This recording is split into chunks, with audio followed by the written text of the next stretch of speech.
Hey everyone, welcome back to the channel. Today, we're diving into a straightforward guide on how to send MATIC from your Trust wallet to Crypto.com in 2025. Whether you're a crypto newbie or just need a quick refresh, this tutorial will have you transferring your tokens smoothly and securely. MATIC, also known as MATIC, is the native token of the Polygon network, and moving it between wallets is easier than you might think. Let's jump right in. First things first, make sure you have both Trust Wallet and the Crypto.com app installed on your device. Open up Trust Wallet and navigate to your wallet dashboard. Look for the MATIC token in your asset list. If it's not there, you might need to add it by searching for MATIC in the token search bar. Once you've selected your MATIC balance, tap on the Send button. This will bring up the Send interface. Now, head over to your Crypto.com app and go to your wallet section.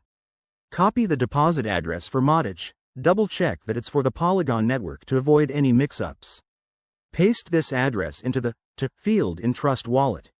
Next, enter the amount of MATIC you want to send. Remember to leave a little extra for network fees, which can vary based on congestion. Review all the details carefully to ensure everything looks correct, then hit Confirm to initiate the transaction. You'll see a confirmation screen. Go ahead and approve it with your wallet's security features, like Face ID or a PIN. After that, sit tight. Transactions on the Polygon network are usually fast, taking just a few minutes to confirm.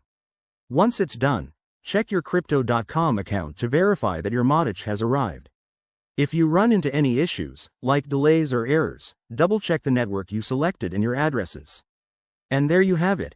That's how you send MATIC from Trust Wallet to Crypto.com in 2025. Always prioritize security by using hardware wallets for larger amounts and staying updated with the latest app versions. If this tutorial helped you out, give it a thumbs up, subscribe for more crypto tips, and drop a comment below if you have questions. Thanks for watching, and I'll see you in the next video.